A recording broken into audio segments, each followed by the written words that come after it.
Bonjour à toutes, bonjour à tous, bienvenue dans un nouvel épisode, le premier épisode d'Under Review de la saison 2024-2025 avec une nouvelle tête, même si elle est quand même connue. Bonjour, Jonathan Lardot. Bonjour Jonathan. Ce sera vous maintenant qui serez dans le fauteuil, une fois en français, une fois en néerlandais. C'est le deal et on commence tout de suite parce que la première journée nous a déjà révélé quelques phases problématiques, polémiques, on peut le dire comme ça, avec dès le vendredi une semelle, en tout cas elle a été définie comme ça, de Brandon Mekele, qui n'a pas été sanctionné d'un carton rouge. Expliquez-nous pourquoi et est-ce que vous êtes d'accord avec cette décision? Alors c'est une phase compliquée. Moi j'ai mon avis sur cette phase, mais lors du stage et de la rencontre avec la presse, on a dit qu'on voulait tendre vers une ligne UEFA. Pourquoi? Parce que c'était une demande des clubs d'avoir un arbitrage cohérent entre la Belgique et les compétitions européennes. Alors ici, dans ce cas-ci, si on regarde l'impact final, tout le monde demande un carton rouge. Et si je ne regarde que l'impact final, je serai d'accord avec le rouge. Mais lorsqu'on analyse la situation globale, on voit que Brandon Mekele joue le ballon de l'extérieur du pied, après avoir joué le ballon de l'extérieur du pied, suit son mouvement naturel, le pied redescend vers le bas et malheureusement entre en contact avec la cheville de son adversaire. L'élément important ici, c'est le fait que Brandon Mekele a joué d'abord le ballon de l'extérieur du pied, ce qui nous amène à conclure qu'on attend un carton jaune et pas un carton rouge. Donc si je vous entends bien, pour vraiment vulgariser ce que vous venez de dire de manière optimale, il faut prendre dans l'interprétation en considération la phase en elle-même, pas uniquement le point de contact, mais le fait dans ce cas-ci que Brandon Mekele était maître du ballon via un contrôle, qu'il a essayé de faire une passe et que donc finalement c'est le joueur de ma ligne qui est venu glisser sa jambe dans sa zone de maîtrise, dans la zone de maîtrise de Brandon Mekele.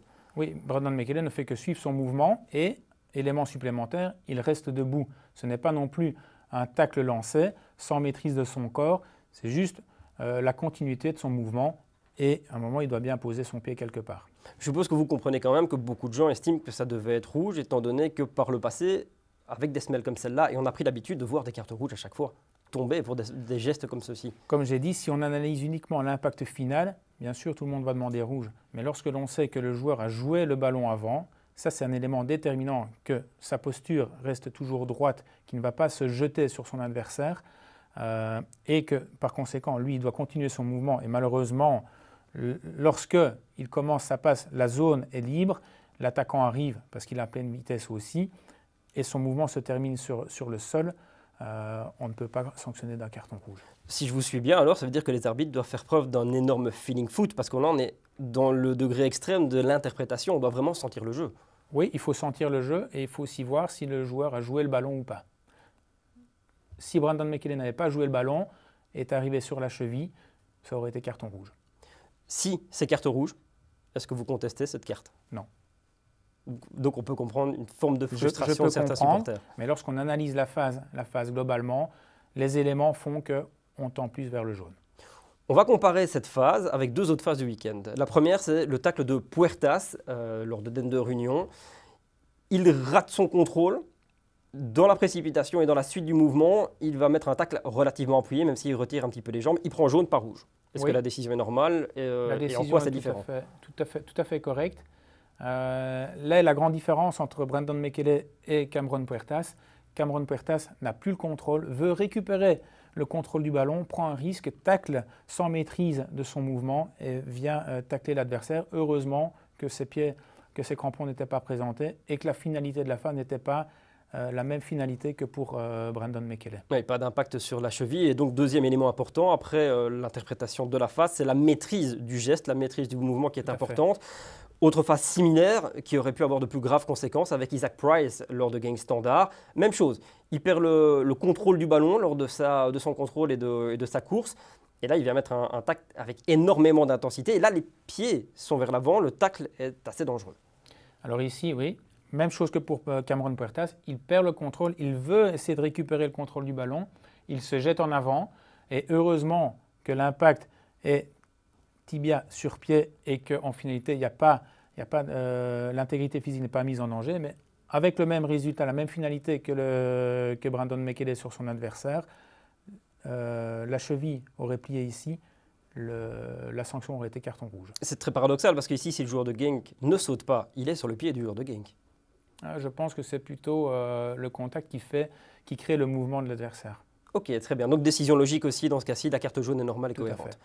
Impeccable. Dernière phase de cette under review. Penalty ou pas pour Anderlecht pour cette faute ou pas d'Ogawa sur Dreyer dans le rectangle à 20 minutes du terme. On voit le joueur de Saint-Tron, le joueur japonais, faire un bloc défensif pour protéger le ballon et il touche avec sa semelle ou le bout de ses crampons le pied de Dreyer.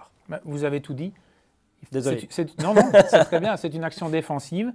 Le défenseur de Saint-Tron utilise son corps.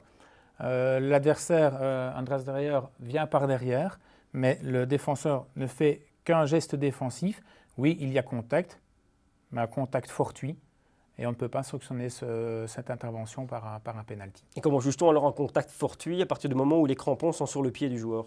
Oui, mais on voit que le joueur fait un geste défensif, utilise son corps, et à un moment, il doit aussi poser ses pieds au sol. La différence aurait été plus importante si la confrontation aurait été en face à face. Ici, il utilise son corps. C'est un geste défensif qu'on apprend aux jeunes au football. On ne peut pas le sanctionner d'un penalty.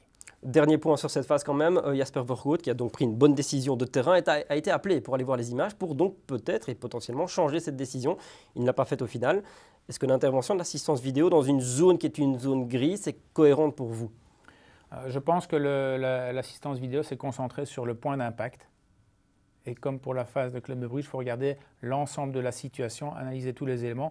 Et le fait d'utiliser le corps, un geste défensif dos à l'adversaire, sont des éléments qui font qu'on n'attend pas un penalty sur cette phase. Et donc pas d'intervention normalement de l'assistance vidéo ici. Et je n'attends pas non plus une intervention du VAR pour cette phase-ci.